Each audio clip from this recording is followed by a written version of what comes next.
Hi guys, I will show you tag today. I'm using watercolor paper here.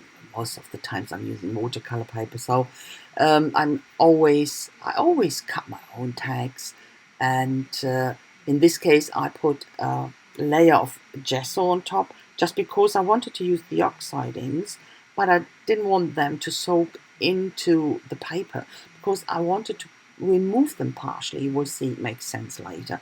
I will use some of this glue technique thing, and it's just an experiment. I wasn't sure if that works. It didn't work properly, but it's okay. So, hallo ihr Lieben, ich werde heute einen Tag zeigen, und zwar, ich schneide mir meine Tags ja immer selber, und das ist jetzt Aquarellpapier, und darüber habe ich eine Schicht Gesso gepackt, weil ich wollte die Oxides benutzen hier, verblende die schön auf dem Tag und wollte diese Glue-Technik, das habe ich letztens vor 2, 3 Wochen mal gezeigt, mit dem normalen Distress Ink, um dann da, wo kein Kleber ist, die Farbe wieder runterzuwaschen. Und das geht natürlich wesentlich besser auf einem Gesso-Hintergrund, weil dann die Farbe, wie gesagt, nicht ins Papier zieht.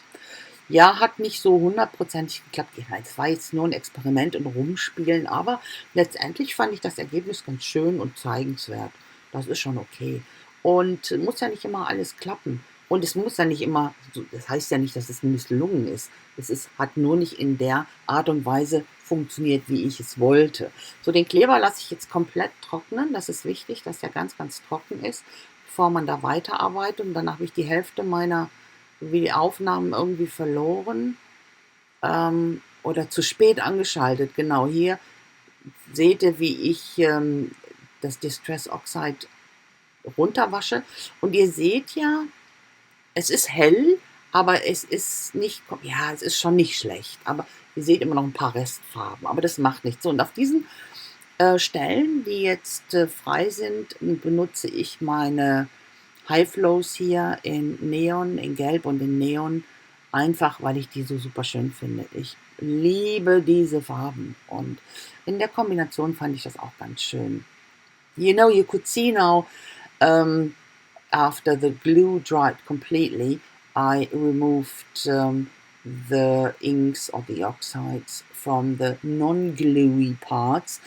It worked somehow. It wasn't perfect. There was still a bit of, yeah, it was a hint of color left, but it was okay. It was okay. So on that part, I put some of my, I love them so much, my high flows here in neon and in yellow, and that's at the moment I'm so much into these colors because I'm so in love with them.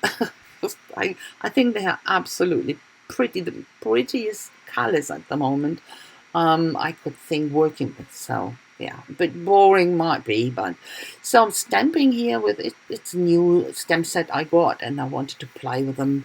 So starting with Stazon, but the problem is Stazon always, it sticks so much to this gluey areas that the risk is high that I might tear it. Sorry. So that's why I start using my VersaFine later. But of course it takes more time to dry. I use my heat tool for that to dry it, that it doesn't smear. So ich habe dann hier angefangen zu stempeln. Ihr habt ja gesehen, ich habe meine Farbe benutzt hier auf den freien Flächen, wie ich gesagt hatte, und meine Neonfarben, die ich so sehr liebe, ja. Und habe dann angefangen zu stempeln, diese Kreise. Da habe ich ein neues Stempelset, das wollte ich einfach ausprobieren, ein bisschen mit rumspielen.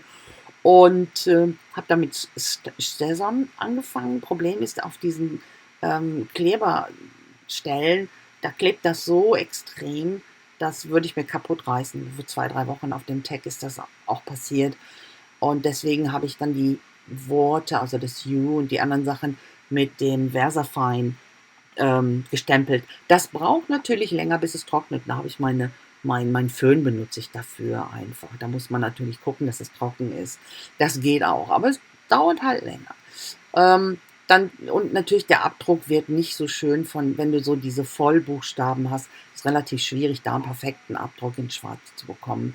Auf natürlich einem Hintergrund mit Acrylic und so weiter schon. Das funktioniert besser, wenn man das direkt auf Papier nur macht, klar. So, aber benutze hier jetzt meinen weißen Posca und schwarzen Posca einfach, um noch ein bisschen, ja, in diesen Kreisen diese Sektangle oder Sengdangle Motive, die da drin sind, noch ein bisschen hervorzuheben. Und die schwarzen Buchstaben, die fülle ich noch aus.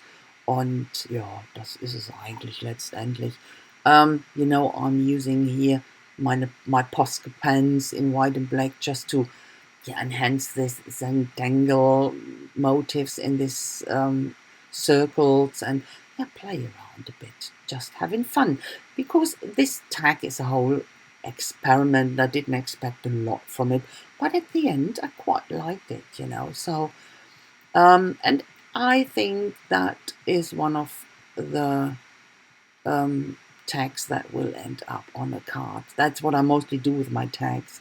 I put them on cards, and when I get the right occasion for it. So using here some of my plastic covers from brushes just to make some marks, and in white and black as well. And that's the end of a brush. Just using the rest of my paint here just to make some dots here and there. Ich habe dann noch ein paar, hier die Kreise gemacht mit so einer Plastikhülle die bewahre ich immer auf von Pinsel. Weißt du, wenn du mit Pinsel kaufst, hast du diese Plastikhüllen da drum, die bewahre ich immer auf und dann benutze ich die zum Kreise machen. Und den Restfarbe habe ich jetzt noch benutzt, einfach um ein paar Punkte hier und da zu setzen.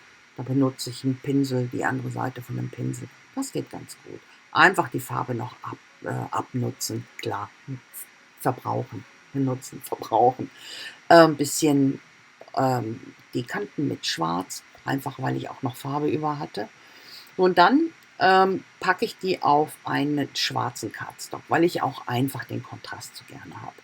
Speziell oder gerade wegen der Neonfarben, das macht das Ganze noch so ein bisschen, bringt das Neon noch so ein bisschen mehr hervor in Schwarz. Der Kontrast ist einfach nur toll. I met my card here, or my tag here on black cardstock just because of the contrast. I like good contrast a lot, and especially with these neon colors and black, it's really fantastic. So of course I will put a hole in and an eyelet, I put an eyelet on it. And then I will use sort of a ribbon. I got this, I needed a black and white thing, and I got this ribbon, that's self-adhesive ribbons. I didn't have something else in black and white, and I of course wanted to use these ribbons at some stage. I got them from Mika. Thank you for that, Mika. So but I made it work, and I will glue them together, and then I will cut into with the scissors 2 or 3 times, just to have a bit more going on, then instead of having only this one straight ribbon thing there. Ich habe dann hier dieses Band benutzt, das ist ein selbstklebendes Band, war jetzt blöd, aber ich hatte kein anderes schwarz-weiß, und da habe ich mir gedacht, die klebe ich jetzt zusammen, und dann schneide ich das einfach mit der Schere noch 2-3 Mal ein, und dann habe ich es auch ein bisschen fluffiger, und das funktioniert dann schon. Ich hätte es eigentlich auch so lassen können. Es hätte gut gepasst, finde ich, aber ich habe dann ein bisschen gekürzt und noch reingeschnitten, einfach um ein bisschen Fransen zu bekommen. Und dann finde ich, das rundet das Ganze schön ab. Und das war's dann schon. Guys, the close-up is coming now. I say thanks a lot for watching, and I hope you like it. If so, please leave me a thumbs up, and a comment would be very much appreciated. I hope I will see you very soon with my next project. Until then, I wish you a fantastic time, but most importantly, stay creative. Bye bye. Ihr Lieben, ich danke euch ganz, ganz herzlich fürs Schauen. Ich hoffe, es hat euch gefallen. Wenn dem so ist, dann lasst mir doch einen Daumen hoch da und über einen Kommentar würde ich mich riesig freuen. Ja, und ich hoffe, ich sehe euch ganz bald wieder mit meinem nächsten Projekt. Bis dahin wünsche ich euch eine super schöne Zeit, aber vergesst nicht, bleibt kreativ. Bis dann, tschüssi.